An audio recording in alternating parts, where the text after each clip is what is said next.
itu tahun 2007. 2007 perjalanan ke Merbabu. Ke Merbabu. Itu sekitar 15 orang gitu. Tiba-tiba temen gue itu salah satunya yang di kepang gue itu ada di depan gue. Gitu, jarak 5 meter lah. Tahu nggak ketahuan nyalipnya? Nyalipnya nggak tahuan karena jalannya setapak, kiri gue ini kanan gue ini tebing. Ini jalan curam begini gitu. Lu tadi turun nggak depan gue? Enggak. Kan gue baru turun sama yang lain katanya. Si Akang itu mungkin curiga juga kali ya. Tadi tuh diburu-buru daftar kematian. Ada di situ. Ternyata dia udah meninggal udah 3 bulan yang lalu dari setelah dia ketemu si Mr. A ini. Jadi terus si Mr. A ini kaget kan. Gue makan bareng. Iya, gitu, tidur bareng, makan mie bareng. Satu tenda kali semuanya. Iya. Assalamualaikum warahmatullahi wabarakatuh. Waalaikumsalam. Kembali lagi di channel Gen 263, di mana kita akan menceritakan kisah misteri, kadang tidak masuk logika tapi nyata. Bersama gue Wingo Tembok.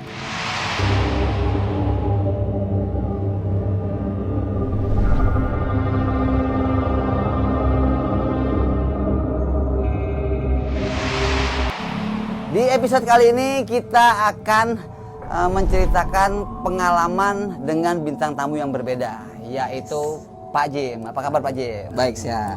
Nyata kan? Nyata. Alhamdulillah Pak Jim udah mau datang ke sini, dan Pak Jim ini punya pengalaman-pengalaman yang bisa dibilang nggak masuk di logika tapi nyata ya. Nyata. Pak Jim ini udah kemana aja, gunung mana aja yang pernah didaki? Pertama kali Gunung Gede. Gunung Gede. Itu udah pemula deh tuh ya. mulai ada buat yang buat tahu jaga sih gede juga. Gede banget gak tuh gunungnya, enggak ya? Gunung sih nggak gede, cuman kecil. Betis yang gede ya kalau turun dari situ ya? Turunnya gede betis tuh. Kedua kali baru untuk ke Semeru tuh. Semeru. Terus mana lagi? Semeru ke Selamat. Alhamdulillah selamat. Alhamdulillah sampai pulang selamat. Oke. Sampai ke Rinjani selamat gue. Selamat. Rinjani juga? Iya. Paling jauh Rinjani? Paling jauh Rinjani. Paling jauh Rinjani. Jadi udah banyak banget pengalaman Pak Jim naik gunung, dan banyak sekali kisah-kisah misteri yang bakal dibagi sama Pak Jim. Mau mulai dari mana? Gunung Gede apa gimana? Serah Pak Jim deh. Kita mulai dari Merbabu aja dulu ya. Oke. Waktu itu tahun 2007. 2007 perjalanan ke Merbabu. Ke Merbabu. Itu sekitar 15 orang. Awalnya sih nggak ada kejadian apa-apaan tuh. Dari Jakarta sampai ke stasiun Pemalang, dari stasiun Pemalang sampai kita ke pos pendaftaran untuk naik gunung tuh, nggak kejadian apa-apaan tuh. Sampai kita mulai trek nggak ada apa-apaan. Tiba di satu puncak yang disebut tuh puncak ini puncak antena, karena ada antena pemancar tuh dibilang tuh. Jadi pendaki itu dibilang taunya puncak antena gitu kan. Oke, di Merbabu tuh ya, puncak antena. Rangernya dibilang tuh puncak antena. Dari puncak antena tuh kita ke mata air dekat 1 jam kira-kira gitu kan. Nah, kita kan 15 orang itu kan dari trek pos pendaftaran sampai ke puncak antena itu jalan pada misah gitu. Kayak mobil F1 balap-balapan gitu. Oh ya, tergantung fisik masing-masing deh tuh ya. Kuat terus, nggak kuat tinggal gitu. Iya. Nah, akhirnya tuh temen kontak satu, yaudah kita ngumpul di puncak antena. Nah, fix semua udah kumpul di puncak antena 15 orang itu. Nah, gue nih sama temen gue yang satu lagi namanya Desta. Nah, si Desta itu ngajakin, bukan Desta itu ya. Perspektif, bukan. Ini Desta yang lain. Iya. Nah, si Desta itu ngajakin turun nih. Ayo Pak Jim, kita turun dulu ke mata air. Jadi begitu anak-anak udah turun tuh air udah siap dah, dia tinggal minum dah. Oke, siap. Ya, prepare ya duluan. Vincentnya nggak ikut tapi ya? Nggak ikut. Vincentnya lagi ngurut kalau nggak salah. Oh ya.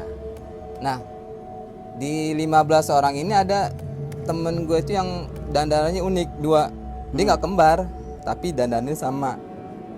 Dua-duanya dikepang 2, dua-duanya pakai topi warna pink, dan dua-duanya pakai carrier tuh cover bagnya warna hijau stabilo. Cewek ini? Cewek. Oke. Nah, nggak setengah ceweknya. Cewek 100%. Turun tuh 2 tuh gue tuh, dia sama gue tuh turun ke mata air. Berikan yang di puncak antena, 13 orang dong. 13 orang. Karena gue turun berdua tuh, turun. Ini nggak tahu gue karena emang udah kehabisan air minum di jalan, terus terik juga, apa yang emang nyata gitu. Tiba-tiba temen gue itu salah satunya yang di kepang 2 itu ada di depan gue gitu, jarak 5 meter lah. Tahu nggak ketahuan nyalipnya tuh? Nyalipnya nggak tahuan karena jalannya setapak, kiri gue ini kanan gue ini kayak tebing. Ini jalan curam begini gitu, jalan setapak gitu. Tahu langsung ada di depan. Kata si Desa, kebetulan yang temen gue itu yang di depan tuh perempuan namanya Habibah. Nu Habibah nu Pak Jim gitu. Oh iya itu benar tuh gitu kan. Nah itu nggak curiga ya? Kok tahu ada di depan? Nggak curiga gitu. Lah, lu nggak lihat dia nyalipnya gitu kan? Kalau angkot kan model salip gitu. Ketahuan iya. Ketahuan kalau angkot nyalip. Jalur pinggir. Penumpang gitu. Ini kan tahu di depan. Ya udahlah, kita nggak naruh sama sekali itu curiga. Karena aus juga terus panas juga kan. Panas juga lah gitu. Pikirnya Fata Morgana, udah kita Uber tuh. Gua sama Desa itu Uber tuh. Uber sambil panggil tuh, bibe gitu kan. Oh dia nggak nengok sama sekali, terus aja jalan tuh. Tapi kelihatan terus jalan terus. Nyata fisiknya dia pakai topinya warna apa, cover bagnya juga sama nyata, persis. sama persis dah gitu. Beb gitu kan. Begitu ketemu di persimpangan jalan nih, kalau kelurus gue terus ke puncak kelentengnya, nah gue ke ambil kanan tuh mata air itu. Karena mau ngambil air ya, stok air udah habis. Udah habis tuh. Ada di situ tuh gue konsentrasi gue ke temen gue yang cewek itu buyar. Nggak tahu dia lurus apa ke kanan. Oh kehilangan tuh. Si temen gue Desa juga nggak ngeliat. Akhirnya gue kan yang lurus itu kan jalannya menanjak tuh, batuan. Gue ngeliat ada orang lagi duduk. Makanya gue panggil tuh Mas gitu kan, karena di sana posisinya Jawa Tengah kan, jadi gue panggil Mas gitu. Mas gitu. Ada suara nyautin dari bawah, oi gitu. Teriak lagi panggil atas. Yang gue panggil di atas nih, kok suaranya di bawah gitu. Panggil lagi Mas, teriak lagi denger nyautin di bawah. Kok di bawah dia suaranya gitu. Ya udah, nggak naruh curiga. Gue turun sebentar, ada 4 orang tuh. 4 orang. Pendaki juga. Dia itu udah posisi jam berapa sih tuh? Siang. Nah kan siang tuh dia berempat, udah buka tenda juga. Nanya kan, Mas maaf, permisi gitu. Tadi ngeliat cewek nggak? Pakai sebutin tuh, gue sebutin ciri-cirinya, topinya, ininya semua tuh detail gue sebutin. Enggak Mas, dijawabnya gitu. Serius Mas gitu. Tangkap bercanda. Soalnya persis di depan saya nih, temen saya di depan yang cewek nih, gitu. Saya kejar nggak kena, kali Mas ngeliat nih lewat sini. Enggak Mas, 2 kali dibilang enggak. Sampai gue bilang lagi, sampai dia 3 kali agak nyolot juga dibilangnya. Enggak Mas, saya udah 2 hari ngecamp tenda di sini, baru ngeliat sampean doang berdua.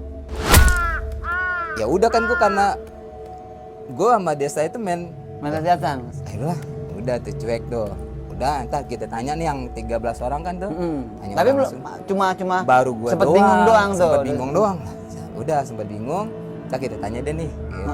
Udah air udah siap nih, dia tinggal masukin lagi di botol. Datang nih rombongan 13 orang nih, nyampe nih. Nah gue tanya dong si temen gue yang si Habibah ini yang cewek itu. Yang lo lihat itu sosoknya itu kan. Beh, lu tadi turun nggak depan gue? Enggak, kan gue baru turun sama yang lain, katanya bilang gitu. Udah, gue sama Desa itu datang lagi, adalah bodo amat gitu kan. Udah nih dia jalan, gue ngetrek ke yang jalur tanjakan ini dong. Yang tadi orang lagi, gue pikir itu orang lagi duduk bawa carrier gini, duduk begini, ngaso gitu, pakai topi camping. Gitu. Pas lagi jalan ngetrek, Des mana orang tadi Des, lu tau gak nih pohon, bongkahan pohon kesambet petir itu angus di situ gue ngeliat. Kok bisa berbentuk orang ya? Makanya dari bawah gitu nyata banget tuh gue liat dia bawa carrier gitu, pakai topi camping gitu. Gue panggil, makanya gue manggilnya ke arah atas sono gitu. Nah permasalahan si Bibe itu tuh kalau misalnya Fata Morgana atau kecapean atau aus ya panasan, satu orang doang yang ngeliat. Orang doang ngeliat. Nah, itu si Desta ngeliat juga. Nah kan kalau Fata Morgana itu kan ya kayak apa sih, kayak bayang-bayang gitu. Dia nyata kok di jalan duduk gitu, nyata ngeliat gitu kan. Pas gue tegasin ke orangnya langsung gue tanya, enggak iya yang lain katanya gitu. Dan itu fisiknya jelas ya, siang. Fisiknya jelas. Dan itu gue nggak cerita ke temen gue yang lain. Nggak tahu sih desa ini cerita nggak. Tapi begitu gue pulang dari Merbabu itu ngumpul lagi temu cerita. Baru cerita. Wah gitu cerita. Itu kejadian di Merbabu. Merbabu tuh. Pengalaman nyata tuh. 2005 apa 2007? 2007. 2007. Gue nyatu 2 tuh. Nggak apa-apa, kurang mikir kalau mau ngambil banyak mah nggak apa-apa. Bagi-bagi. Terus kejadiannya selain di Merbabu? Selain Merbabu tuh. Ini Jimal banyak banget pengalaman mistis karena memang hitungannya dia salah satu tipe orang yang bisa ngelihat sosok. Kalau gua kan nggak bisa ngelihat sosoknya keplok gitu. Kalau dia bisa ngelihat detailnya. Terus apa lagi kejadian di mana lagi? Ini sih gue, kalau ini gue nggak naik gunung, cuma hiking biasa. Ini gue posisinya berempat. Berempat. Ini sebenarnya sih gue udah sering ke hiking ini, ke Gunung Gede ini nih. Oh, ini di Gunung Gede sekarang? Gunung Gede. Tujuannya cuma mau hiking ke air terjunnya itu Panyangcangan. Pas Panjang Tangan tuh belahan ya kalau mau ke bawah Ciberem ke atas Kanang Badak. karena pada Gunung Gede ya. Gunung Gede, jalur Cibodas Ya, ya. jalur pendakian. Cibodas tuh. Jadi kita Panyangcangan biasanya orang pada ke situ dulu. Ya, bukan istirahat. Panjang Tangan. Panjang Tangan. Panjang Tangan. Kalau yang dari atas istirahatnya di situ atau tempat peristirahatan yang mau ke air terjun terjun. Ciberem dia ke bawah. Terus Nah ini kan gue udah kesekian, taruhlah ketiga kalinya ke situ tuh. terus sering buat hiking aja ya. Untuk hiking aja tuh. Biasanya gue jam 11 malam nyampe di warung. Nah paginya jam 6 gue nge-trek ke situ tuh. Pagi berarti tangannya berempat tuh. Jam 6, kira-kira jam 6 gue ke pos, bayar tiketnya itu berempat. Nah ini nggak seperti biasanya gue nge-trek. Kok suasananya paginya beda gitu. Suasananya pagi itu beda. Itu yang lo rasain tuh. Ini yang ketiga kalinya kok beda nih gitu kan. Itu dari pos bayar tiket masuk ke gerbang itu gue nggak sama sekali nggak ngomong sama sekali. Karena memang hawanya udah beda tuh. Hawanya udah beda. Ini ada apaan gitu maksudnya. Gue Ya bakal ngerasain apa nih gitu kan. Kayak beda deh. Udah tuh gue cuman nggak naruh terlalu curiga banget. Jalan aja biasa kan. Tapi kok ini semakin Hawanya beda. Hawanya makin ada apaan gitu. Makin ke tengah kok ada yang ngawasin nih gitu ya. Itu udah Dalam hati gua, perasaan batin kok ada ngeliatin nih berempat nih. Gitu. Kayak ada yang ngelongokin. Siapa nih? Itu belum ketemu tuh siapa gitu. Tapi cuma baru perasaan ada yang ngawasin gitu. Berempat. Ya udahlah jalan aja berempat tuh, jalan ngobrol-ngobrol. Dia bertiga ngobrol, gue diem aja gitu, paling nggak kayak biasanya. Nggak kayak biasanya dia, Akhirnya teman gue di Cibi, teman lu juga, baru tuh, mungkin dia perhatiin kali dari awal pintu gerbang pertama tuh, Cibi udah merhatiin gue tuh. Lo udah beda nih, kok nggak kayak biasanya. Ente kenapa Pak Jim? Kok diem aja dari pintu gerbang tuh masuk diem aja. Nggak tahu nih Pak Jim gitu. Kayaknya kita lagi ada ngeliatin nih. Lah kaget Cibi. Lah siapa? Belum ketahuan sosoknya gitu. Orang. Ya orang sebening gitu kan. Ini bukan orang gitu kan. Kasat mata gitu kan. Tapi belum tahu nih apaan gitu. Jalan aja dah gitu kan. Jalan. Kirain cuma sampai di situ doang tuh. Begitu sampai gue pertigaan mau ke Panyangcangan itu, masuk baru tuh nampak jelas tuh sosoknya tuh. Ternyata wah ini dia Cip. Yang lihat lo doang? Iya. Ini yang dari tadi pas kita masuk sampai pertigaan Panyangcangan nih. Yang ngeliatin siapa nih yang ngawasin kita? Orang sini bilang tuh kan biasa kalau di gunung kan pantangan tuh. Iya. Nyebut. Iya ada yang pantangan. Kalau nyebut binatang apalagi yang bilang buas ya? ada datu gitu kan. Pokoknya pantangan dah. Nah gue bilangnya kalau orang sini bilang mau apaan? Macan kumbang gitu. Ada nih dia nih lagi ngeliatin gitu kan. Dari pintu gerbang pertama gitu ngeliatin tuh Pak Cip begitu kan. Tuh ngeliatin tuh dia kerasa gitu jalan tuh. Sampai ke air terjun tapi sampai situ doang. Begitu gue balik dari air terjun enggak. Berarti dari bawah sampai Panyangcangan tuh diikutin macan kumbang itu? Pas jelasnya itu pas gue udah mau di pertigaan Panyangcangan itu gue tuh nampak jelas. Dia di semak-semak atau semak-semak kelihatan gitu, jelas? Kelihatan jelas tuh. dari pos awal gue jalan tuh cuman perasaannya ada yang ngawasin gue nih berempat gitu. Siapa gitu, nyari apaan gitu, sampai kayak ibaratnya gitu kalau handphone nyari sinyal gitu. Iya. Ya apaan yang ngawasin gue nih. Begitu pertigaan paling tangan, ini dia Jim yang ngeliatin kita dari bawah gitu kan. Apaan Pak Jim? Maung gitu kan. Beneran maunya. Goib maunya gitu. Terus dia cuma ngeliatin doang gitu, kayak ngawasin gitu.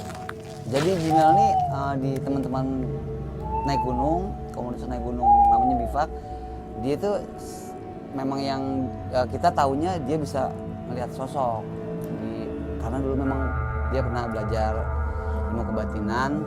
Nah dia salah satu yang bisa melihat sosok. Jadi kalau misalnya Jimel ada rasa apa atau pernah ngeliatnya, udah pasti anak-anak nanya ke dia tuh, Pak Jim ini ada apa nih, ini ada apa gitu. Kalau Jimel tuh ketika di Gunung Gede. Gunung Gede tuh. Jadi kalau Jimel ngomong apa, anak-anak udah percaya aja dah gitu. Di samping buat waspada juga ya kadang juga biar anak yang lain gak ini. Dan alhamdulillah di tim naik gunungnya ini memang nggak ada yang pernah macam-macam. Kan ada yang senang naik gunung, ada yang sambil mabok-mabokan. Nah, tapi teman-teman sombong. Nah, kalau teman-teman dia memang pecinta alam naik gunung, udah buat naik gunung aja, buat nikmatin keindahan emang, macam-macam. Alam memang. Jadi nggak pernah diganggu. Nah masih banyak lagi tuh ya. Masih banyak lagi. Yang satu deh yang atau ada yang pernah cerita serem gitu temen punya pengalaman. Ada tuh di Gunung Gede juga. Di Gunung Gede. Jadi gue nih naik gunung ke Gede nih. Kan biasa kan kalau naik gunung Gede gitu, naik gunung di mana aja tuh pasti ketemu pendaki yang lain gitu. Saling nyapa. Ya. Woi, gitu dari mana? Ya gitu. biasa itu mah. Biasa kan nyapa. Ngobrol-ngobrol. Nah jadi tuh gue lupa namanya siapa, sebutlah si Mr. A ini nih. Iya. Kebetulan gue ketemu di trek gue jalur sambil ngaso, dia cerita nih. Gini cerita. Gue bang pernah bang begini bang. Jadi gue naik, jadi si Mr. A ini naik ke Gede nih. Nyusul temen rombongan yang lain. Oke.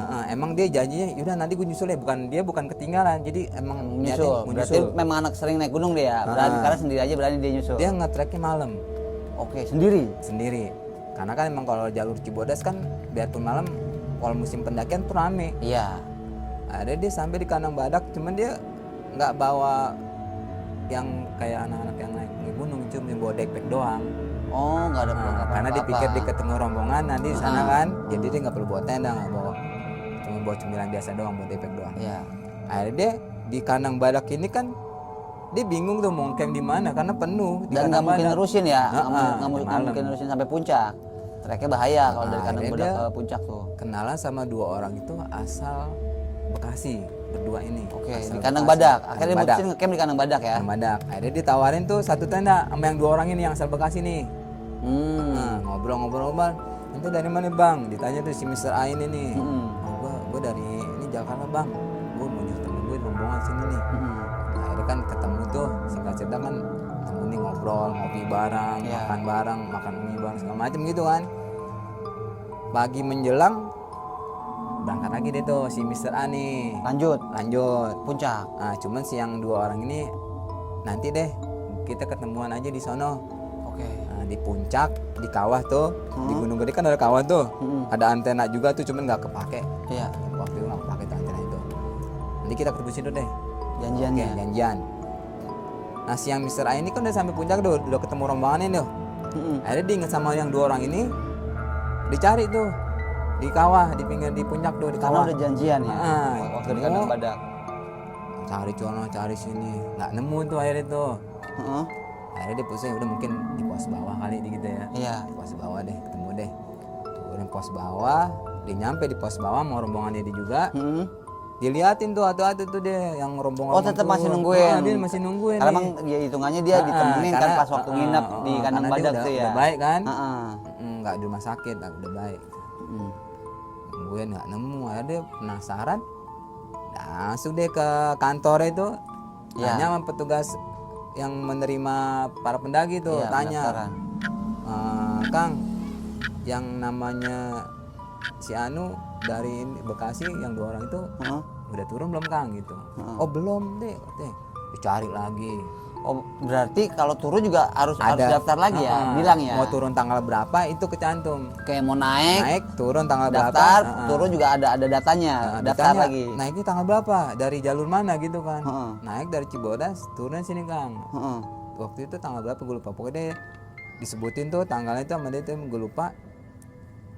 Oh nggak ada. Di buku pendaftaran yang ini nggak ada, dicari nggak ada. Si Akang itu mungkin curiga juga kali ya. Heeh. Dicari tuh di buku daftar kematian. Nah, ada di situ. Ternyata dia udah meninggal udah 3 bulan yang lalu dari setelah dia ketemu si Mr. A ini. Jadi Terus si Mr. A ini kaget kan. Gue makan bareng. Iya, gitu, tidur ngopi bareng, tidur bareng, tidur makan mie bareng. Satu tenda kan hitungannya. Iya. Gimana itu Kang katanya? Itu penasaran gitu 3 bulan yang lalu udah meninggal ini. Dan benar yang dikasih lihat fotonya benar. Itu yang Nih, ini bukan. Akan biasanya kan kalau gunung-gunung kan mayat itu iya, di foto gitu. ada fotonya. Lah iya benar itu terakhir dia ketemu pakaian ini nih gitu. Nggak percaya juga, gue yang bawa turun tak nih yang mayatnya Kata kata rangernya iya. Oh.